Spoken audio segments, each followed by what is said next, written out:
I, 32F, find myself in a complicated situation with my best friend Maria, 31F, and our mutual friend Steve, 33M.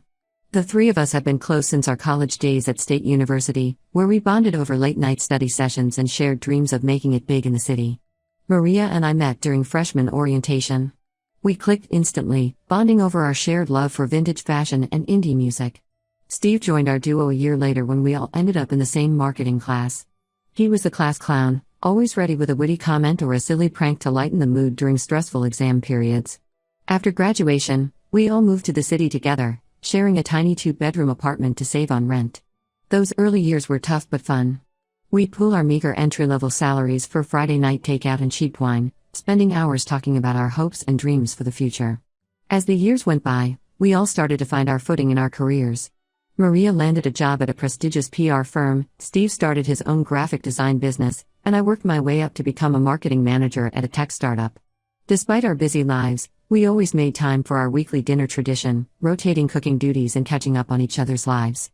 Everything changed when Maria met Ryan, 34M, at a work event 3 years ago. Ryan was charming, successful, and came from a wealthy family. Maria was smitten from the start. As their relationship progressed, we saw less and less of Maria. Our weekly dinners became monthly, then bi-monthly. Steve and I tried to be understanding, knowing how exciting new love can be, but we couldn't help feeling a bit left behind. Last year, Ryan proposed to Maria during a romantic getaway to Paris. Maria was over the moon, and of course, she asked me to be her maid of honor. I was thrilled to accept, eager to reconnect with my best friend and help her plan her dream wedding. Maria and Ryan decided on a destination wedding in Hawaii, scheduled for this summer. The planning process was intense. Maria had always been a perfectionist, but wedding planning brought out a level of obsession I'd never seen in her before. She wanted everything to be Instagram perfect, from the invitations to the table settings. As maid of honor, I threw myself into my duties. I organized a beautiful bridal shower at Maria's favorite rooftop bar, complete with custom cocktails and a photo booth. For her bachelorette party, I arranged a weekend spa getaway for our closest girlfriends. It was expensive, but I wanted Maria to have the best experience possible. About 3 months before the wedding, Maria approached Steve and me with a request. She wanted us to create personalized gift bags for each guest, filled with local Hawaiian treats and handmade items. She envisioned these as a way to welcome guests to the island and thank them for making the trip. Steve and I agreed, thinking it would be a fun project to work on together. We spent countless evenings and weekends researching Hawaiian culture, sourcing local products, and crafting unique items. We ordered custom-made kukui nut leis, locally made chocolates, and mini bottles of Hawaiian rum. Steve designed beautiful, hand-painted wooden ornaments with each guest's name, while I put together booklets of Hawaiian phrases and customs. The process was time-consuming and more expensive than we initially anticipated. We had to order supplies in bulk, deal with shipping delays, and redo several items that didn't meet Maria's exacting standards. By the time we finished, Steve and I had spent around $2,000 on materials alone, not counting the hours of labor we put in. A month before the wedding, Maria called me, bubbling with excitement. Her parents, who had initially offered to pay for just the venue, had decided to cover the entire cost of the wedding as a gift. Maria was ecstatic because it meant she and Ryan could upgrade several aspects of their wedding, like hiring a live band instead of a DJ and adding a photo booth. I was genuinely happy for Maria, but I also saw an opportunity. I mentioned that Steve and I had already spent quite a bit on the wedding favors, and suggested that maybe she could reimburse us for the materials since she now had extra money in her budget. Maria got quiet and then said she'd think about it. A week later, Maria called again, but this time her tone was completely different. She sounded annoyed and accused me of being greedy. She argued that as her maid of honor and best friend, I should be willing to contribute to her special day without expecting anything in return. She reminded me of all the times she had been there for me, like when she helped me move apartments or when she supported me through my breakup with my ex-boyfriend 2 years ago. I was hurt and confused by her reaction. I tried to explain that $1,000 was a significant amount for me, especially with the added costs of traveling to Hawaii for the wedding, buying a bridesmaid dress, and all the other expenses that come with being in a wedding party. But Maria wouldn't budge. She accused me of trying to ruin her wedding and said she was disappointed in me for putting money above our friendship. The situation escalated when Steve found out about Maria's refusal to reimburse us. He was furious, feeling that Maria was taking advantage of our friendship. He threatened to not attend the wedding, saying he couldn't support someone who treated her friends this way. Maria's response was to uninvite both of us, claiming she didn't want negative energy at her wedding. Now, 3 weeks before the wedding, I'm left feeling hurt, angry, and $1,000 poorer. The money is a significant hit to my savings, which I'd been building up to finally take that photography course I've been dreaming about for years. Steve is encouraging me to sell the wedding favors online to recoup our costs, but I feel that would be a petty move and might permanently damage my friendship with Maria. Our friend group is divided over the issue. Some, like our college friend Mia, 32F, are siding with Maria, saying that as her maid of honor, I should have been willing to spend the money as a gift. Others, like our former roommate Tyler, 33M, think Maria is being unreasonable and entitled. I'm torn about what to do. Maria and I have been through so much together, from celebrating job promotions to consoling each other through family troubles. She was there for me when my dad was diagnosed with cancer 2 years ago, spending nights with me at the hospital and helping me manage work while I cared for him. Can I really throw away over a decade of friendship over this? But at the same time, I can't help but feel that Maria's behavior has revealed a selfish side of her that I've never seen before. Is this who she truly is? Or is it just wedding stress bringing out the worst in her? I'm at a loss. Should I try to make amends and salvage our friendship? Should I follow Steve's advice and sell the wedding favors to recoup our costs? Or should I just cut my losses and move on, accepting that sometimes friendships run their course? Any advice would be greatly appreciated. I feel like I'm losing not just my best friend, but a part of my history and identity as well. Update 1, it's been 2 weeks since my original post, and I want to thank everyone for their advice and support. Your perspectives have really helped me navigate this difficult situation. A lot has happened, and I wanted to give you all an update. After much reflection, I decided to reach out to Maria one last time. I sent her a long email explaining my feelings and why I felt hurt by her actions. I reminisced about our friendship from the time we first met at freshman orientation, bonding over our shared love for obscure indie bands, to the support we've given each other through various life challenges. I emphasized that I valued our friendship and wanted to find a way to resolve this issue. To my surprise, Maria responded within a few hours. Her email was a mix of apology and justification. She admitted that she had been stressed about the wedding and took it out on me unfairly. She confessed that the pressure of planning a destination wedding, combined with trying to impress Ryan's wealthy family, had been overwhelming her. However, she still maintained that as her maid of honor, I should have been willing to cover the cost of the favors as a show of support. We agreed to meet for coffee at our old favorite cafe, the same place where we used to study during college and later catch up when our busy lives kept us apart. Walking in, I was flooded with memories of late-night study sessions and weekend brunches spent gossiping about our latest crushes. The conversation was tense at first. Maria looked tired, with dark circles under her eyes that her usual flawless makeup couldn't quite hide.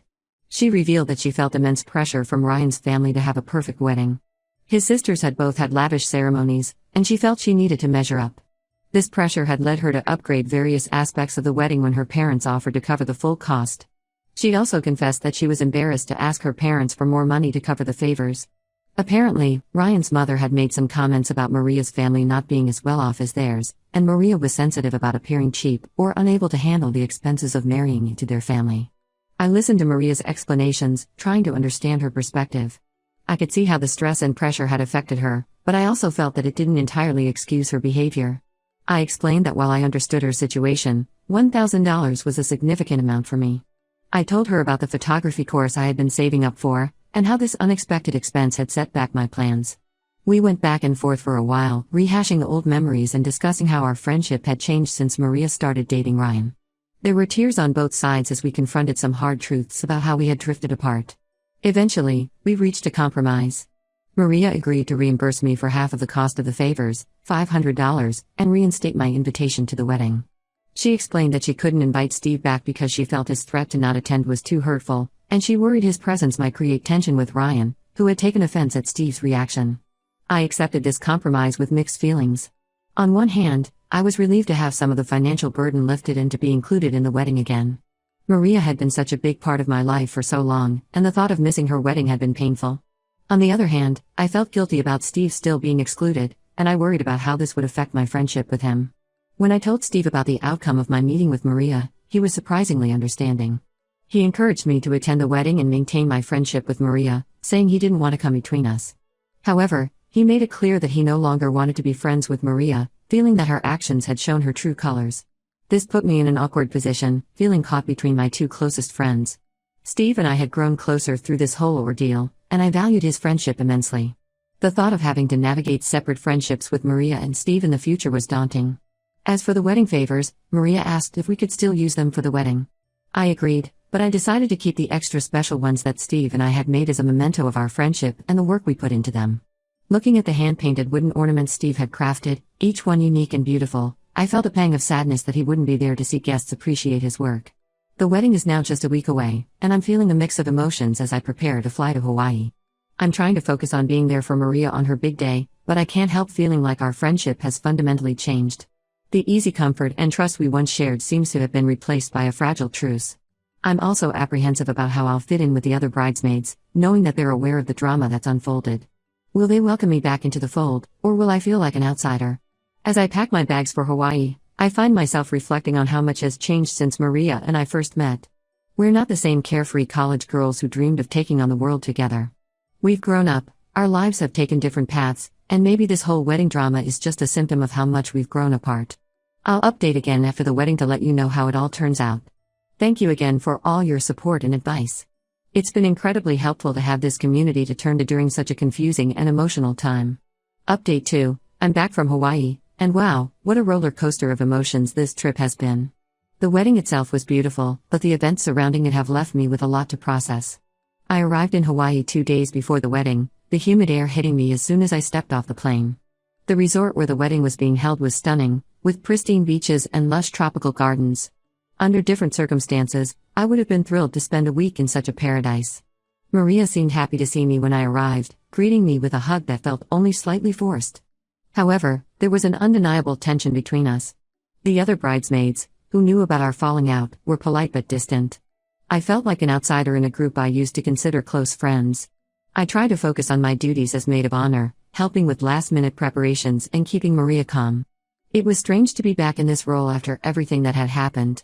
Part of me was glad to be included, while another part felt like I was playing a part in a performance. The day before the wedding, during the rehearsal dinner, I overheard a conversation that made my stomach drop. Maria's mother was talking to Ryan's aunt, gushing about how generous Maria had been with the money they had given her for the wedding. She mentioned that Maria had used some of the extra funds to upgrade their honeymoon suite and extend their stay in Hawaii for an extra week. I was shocked. Maria had told me she couldn't afford to fully reimburse me for the favors, yet she had money for these luxuries? I felt a surge of anger and betrayal, but I forced myself to stay calm. I didn't want to cause drama right before her wedding. The ceremony the next day was admittedly beautiful. It was held on the beach at sunset, with the sound of waves providing a soothing backdrop. Maria looked stunning in her designer gown, and even I had to admit that Ryan looked at her with genuine love and adoration. As I stood beside Maria during the ceremony, I tried to push aside my hurt feelings and be happy for my friend. I remembered all the times we had talked about our dream weddings back in college, staying up late in our dorm room, flipping through bridal magazines and giggling over ridiculous cake toppers. This was Maria's dream coming true, even if it wasn't exactly how we had imagined it back then. During the reception, the wedding favors were a hit. Guests kept complimenting the thoughtful gifts, admiring the hand-painted ornaments and exclaiming over the local treats. Maria was beaming with pride, and I felt a mix of emotions, pride in the work Steve and I had done, but also resentment that Maria was taking full credit. After a few glasses of champagne, I finally worked up the courage to talk to Maria about what I'd overheard. I pulled her aside during a lull in the dancing, my heart pounding as I broached the subject. She initially tried to brush it off, saying her parents had surprised her with the upgrades. But when I pressed her, pointing out inconsistencies in her story, she finally admitted that she had known about the extra money all along. Maria's justification was that she felt she deserved to splurge on her honeymoon after all the stress of wedding planning. She argued that $500 was a fair compromise for the favors and that I was being petty for bringing it up during her wedding. Her words stung, especially when she implied that I was jealous of her happiness. I was hurt and angry, but I didn't want to cause a scene at her wedding. I simply told her that I felt betrayed and that I needed some time to think about our friendship. For the rest of the night, I put on a brave face for the other guests, dancing and socializing as if nothing was wrong. But inside, I was a mess of conflicting emotions. The next day, as everyone was checking out of the hotel, Maria approached me in the lobby. She tried to smooth things over, inviting me to stay a few extra days with her and Ryan, saying we could have some girl time to repair our friendship. I declined, telling her I needed space to process everything. On the flight home, I couldn't stop thinking about how much had changed. The Maria I knew in college would never have lied to me or prioritized luxury over friendship. Had she always been this way and I just hadn't seen it? Or had her relationship with Ryan and the pressure from his family changed her? Once I was back home, I met up with Steve and told him everything that had happened. He was supportive and angry on my behalf, validating my feelings of betrayal. We spent hours talking, reminiscing about our college days and wondering how we had ended up here. Steve suggested we sell some of the leftover favor supplies online to recoup more of our costs. At first, I was hesitant, feeling like it would be a final nail in the coffin of my friendship with Maria. But the more I thought about it, the more I realized that I needed to start prioritizing myself and my own financial well-being. I'm now avoiding Maria's calls and messages. I know I'll have to face her eventually, but right now, I need time to sort through my feelings. Every time my phone buzzes with a notification from her, I feel a mix of anger, sadness, and nostalgia. I'm at a crossroads with Maria. Part of me wants to forgive her and move past this, clinging to the memory of our long friendship and all the good times we've shared. But another part feels like this incident has revealed a fundamental selfishness in her character that I'm not sure I can overlook. As I sit in my apartment, surrounded by the few wedding favors I kept as mementos, I can't help but feel a sense of loss. Not just for the money spent, but for the friendship I thought I had. The future I once envisioned, with Maria and I growing old together, being godmothers to each other's children, suddenly seems like a naive fantasy. I'll update one more time once I've had more time to reflect and decide how to move forward. Thank you all for your continued support and advice. It means more than you know to have a place to share these feelings and get unbiased perspectives. Update 3. It's been a month since my last update, and I've finally come to a decision about my friendship with Maria. But before I get to that, let me fill you in on what's happened since I returned from Hawaii. In the weeks following the wedding, Maria continued to reach out to me. Her messages ranged from angry accusations that I had ruined her special day by confronting her about the money, to tearful apologies and pleas to talk things out. The emotional whiplash was exhausting, and I found myself dreading every notification from her. During this time, I leaned heavily on Steve for support. We ended up following through with his suggestion to sell the leftover favor supplies online. It was a bittersweet process, packaging up the items we had put so much time and effort into. But it also felt cathartic, like I was finally taking control of the situation. We managed to recoup about $300 more, which helped ease the financial strain a bit. This process brought Steve and I closer. We spent evenings sorting through supplies, reminiscing about our college days, and talking about our hopes for the future. I found myself looking forward to these sessions, appreciating Steve's steady presence and unwavering support throughout this ordeal. About 2 weeks ago, Maria showed up at my apartment unannounced. I was shocked to see her standing there, still tan from her extended Hawaiian honeymoon. She was emotional, with mascara-stained cheeks, insisting we needed to talk. Against my better judgment, I let her in. What followed was an intense conversation that lasted for hours. We sat on my couch, the same one where we used to have movie marathons and heart-to-hearts, now feeling like a stranger's furniture. Maria admitted that she had been selfish and dishonest about the money. She explained that she had felt immense pressure to have a perfect wedding, not just for herself but to impress Ryan's family. She confessed that she had gotten caught up in the excitement of being able to afford more luxuries and lost sight of what really mattered. As Maria talked, I found myself remembering all the times she had been there for me in the past. The night she stayed up with me when my grandmother passed away, the way she had championed me for a promotion at work last year, the inside jokes and shared experiences that had defined our friendship for so long. But I also couldn't shake the feeling of betrayal. I told Maria how deeply her actions had hurt me, how they had made me question the foundation of our entire friendship. Was this the first time she had been dishonest with me, or just the first time I'd caught her? We talked about how our friendship had changed since she started dating Ryan, how we had gradually grown apart without realizing it. Maria admitted that she had been so focused on her relationship and fitting in with Ryan's social circle that she had neglected our friendship. After hours of talking, crying, and soul-searching, I've come to a decision. While I forgive Maria for her actions, I can no longer maintain the close friendship we once had. The trust between us has been too severely damaged, and I realize now that we've grown into different people with different values. I told Maria that I wish her well in her marriage and her life, but that I need to step back from our friendship. It wasn't an easy conversation, and there were more tears on both sides. Maria was upset by my decision but said she understood. We've agreed to be cordial if we run into each other through mutual friends, but we won't be actively maintaining a friendship. As for Steve, our friendship has grown stronger through this experience. We've been spending more time together, and I'm grateful for his unwavering support. There might even be potential for something more than friendship developing between us, but we're taking things slow, both aware of the delicate nature of transitioning from friends to potentially something more. This whole experience has taught me valuable lessons about setting boundaries, the importance of honesty in friendships, and standing up for myself. While it's sad to lose a longtime friend, I feel like I've gained a clearer understanding of what I want and deserve in my relationships. I've also decided to use some of the money we recoup from selling the supplies to finally sign up for that photography course I've been dreaming about. It feels good to be investing in myself and my passions. While this chapter of my life is closing, I'm looking forward to what the future holds, with new wisdom and stronger boundaries to guide me.